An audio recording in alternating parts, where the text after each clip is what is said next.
Hello folks, welcome to my channel. Let's talk about the Nikon Zr.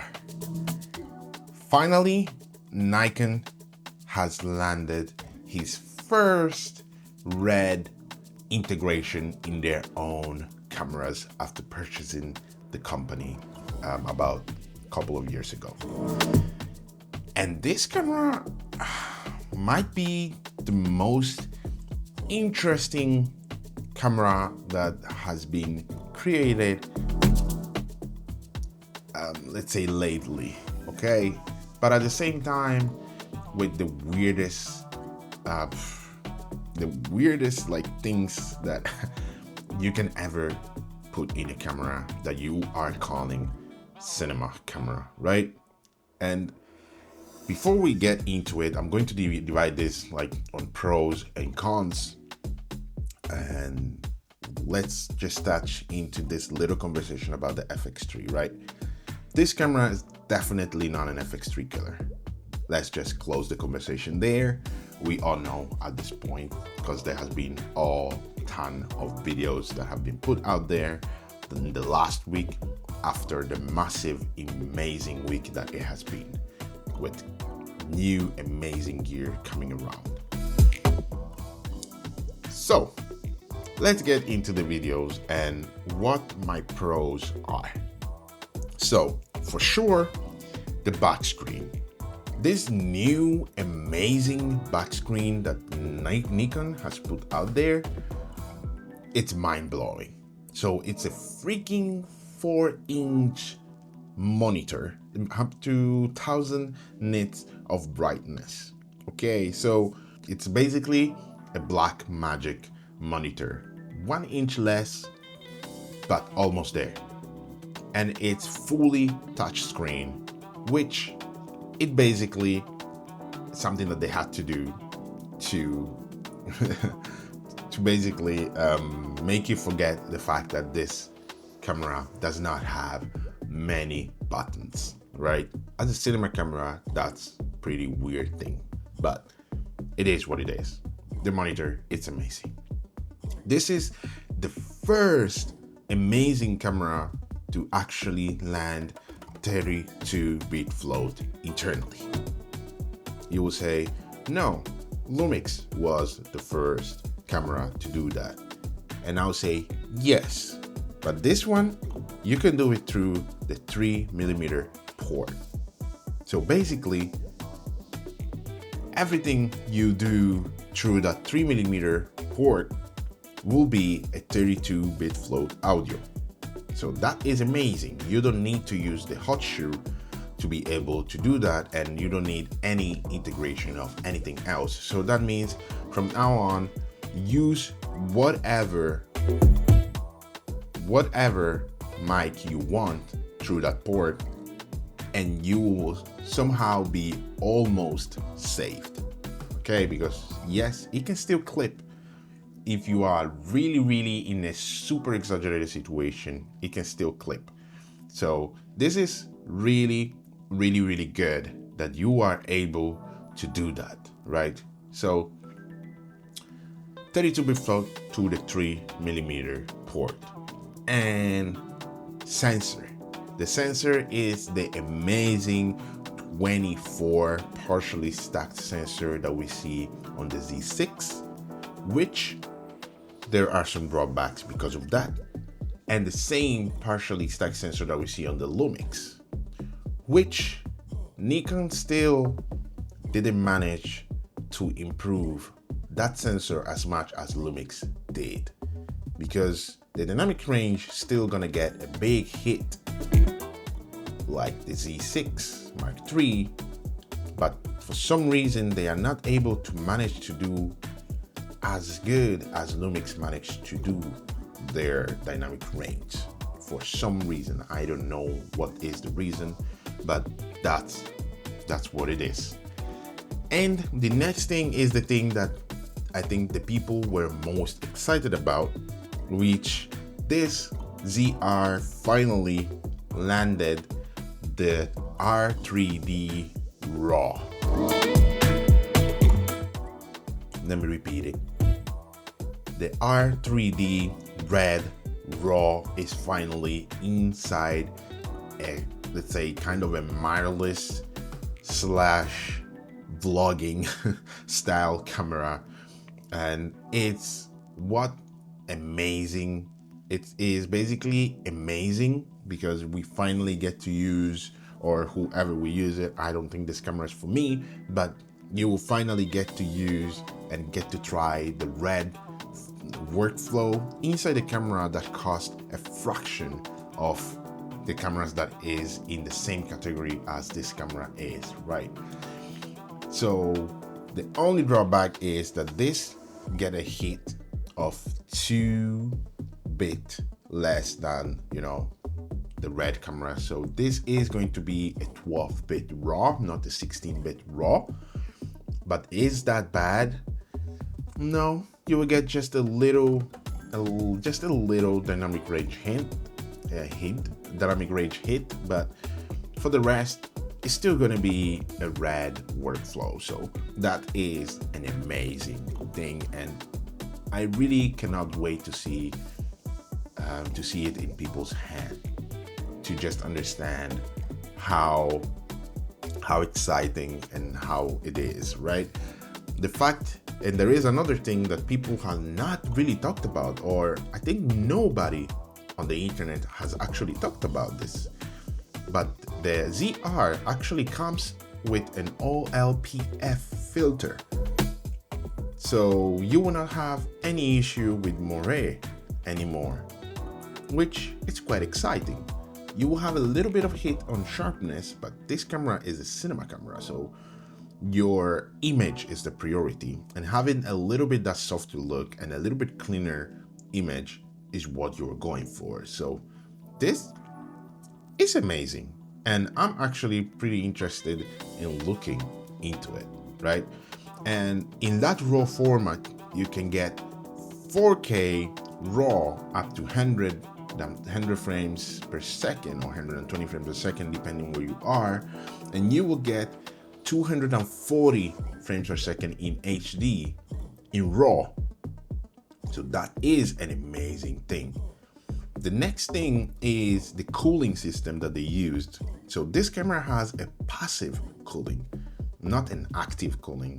What the difference? Passive cooling is basically the camera doing all the cooling internally, and there is no a fan built inside, but only kind of a cooling chamber system built inside to be able to mediate all the heating problems. And this is really interesting because this camera is shooting RAW internally, right? So it's quite interesting on like how they managed to do that. And the interesting part will be seeing people actually dismantling the camera to see what they did. There are some crazy people out there who does those kind of videos. I'm not gonna mention people's name, but there are. So that is the thing I'm quite excited about, and especially because this camera shoots in a CFX type B card, which we know by the S12 that it can create a lot of overheating issues because of how warm it is.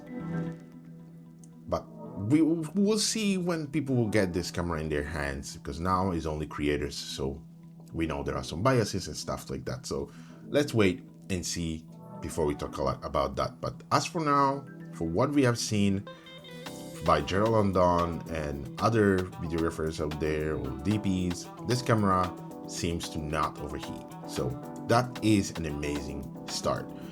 It has 15 plus of dynamic range with Red RAW, allegedly, because it's still a pre-production and these are still people that have been sent the camera to, so they are not people actually getting with your money the camera. So but for the tests we've seen, if you're shooting in RAW, the dynamic range is amazing. But if you are shooting in the normal mode, so the H.265 and especially H.264, you get hit back to the Z6 Mark III dynamic range, which I expressed by the people who I've seen the videos of It's not great. It's basically almost comparable to the Canon R6 and R6 Mark II dynamic range, which is below 12, so usually around 11 and 11.5, which it's compared to Lumix, that all Lumix sensors, like even the S9 that I'm recording on now, and yes, I have the S9 now, we will talk about that later, it has more than 12 stop of dynamic range, of usable dynamic range, right? So it's quite interesting on why Nikon decided to not improve on that. I don't know if that has to be or has to do with the fact of the overheating issue, because Lumix pushed so hard on that sensor that we know it has created some overheating issue because of that, but most of that is because of the card system and because of needing a little bit better maybe construction and cooling system inside. So I don't know if it's because of that Nikon decided to just keep a little bit more let's say the technology a little bit more lower and just focus mostly on the raw side, which I believe that might have been the idea, because of, you know, red raw is like, now you have red raw, now you can use just red raw for all your productions. And I guess that's what they probably went for. But now let's talk about the cons, because there are a few cons that I don't love about this camera. So dynamic range, what we just talked about. Unfortunately, if you're not shooting in RAW, your dynamic range is not going to be great. Say A, say B, say C, doesn't matter. That's what it is. It's not going to be great. The second thing, memory card. So this is one of the weirdest things that I have ever seen done on a cinema camera, right? So you are being limited basically to a one memory card, which is the CFX Type B cards, and then as a backup you can use a micro SD card, and that in a cinema body camera, at least they give you the option to have a backup, which is a micro SD card. I'm not sure exactly which files you can actually mitigate to that specific card slot, probably proxies and probably the H.264 modes, which I don't believe you will buy this camera for that purposes, but at least it's there. And one thing that they could have actually done is to just do as Lumix did and as Blackmagic do, allow you to record through, you know, the USB type C port, so that you at least can get a better, you know, recording capabilities. And if you don't want or invest on, you know, an XQD card or a CFX Type B card, you know, but well, it's there. If you want to use it, it's there. If you don't want to use it, up to you. The other weird thing is the micro HDMI. The micro HDMI, it's a move on a cinema camera that is probably the most weird move ever that I've ever seen in my whole life. And I'm just gonna stop there. I'm not gonna say anything else. You know how weird it is if you want to use a cinema camera. Yes, you have an amazing monitor system on the back, right? But if you want to rig out this camera, you're not going to use, you know, the back monitor. You're going to use a bigger monitor, because even with the Blackmagic cameras, I still, when I used to shoot on a Blackmagic or when I rent it to shoot some work, I still use an external monitor because I still want to position it on top and not on the side or on the back. You know, it's not like I'm shooting like this or I'm shooting like this. You understand? But it's good. It's good. At least this camera has IBIS. Yeah. You understand? The C50 doesn't.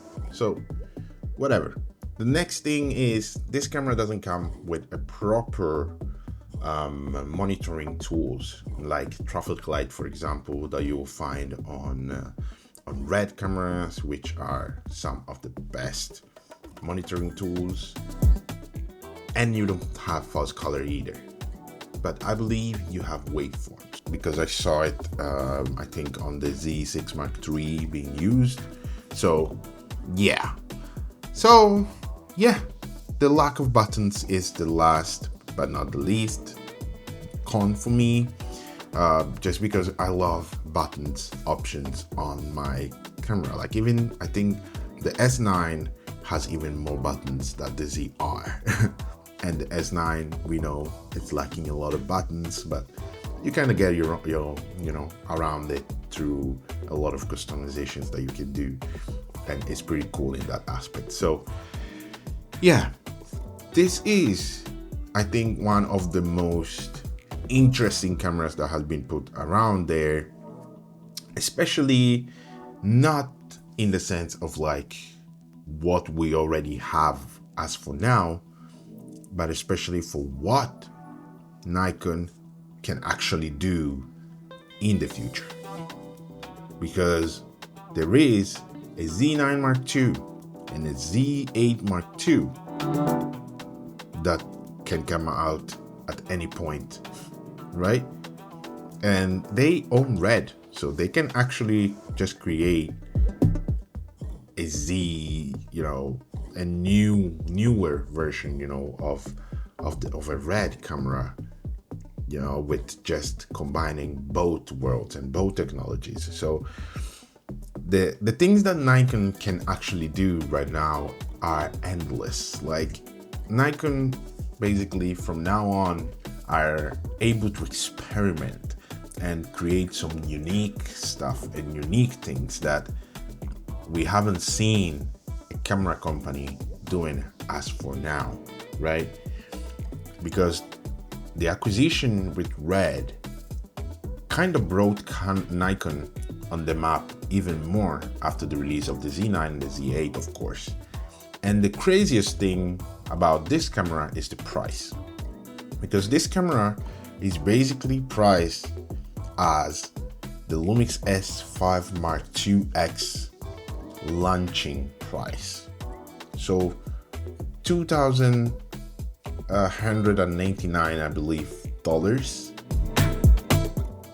So it's quite crazy. Like, it's lower than the Z6 Mark III. So I'm not 100% sure what Nikon is trying to do here. If they are just like, hey, this is our entry level camera now for you to be able to shoot RED. So here it is. Grab it.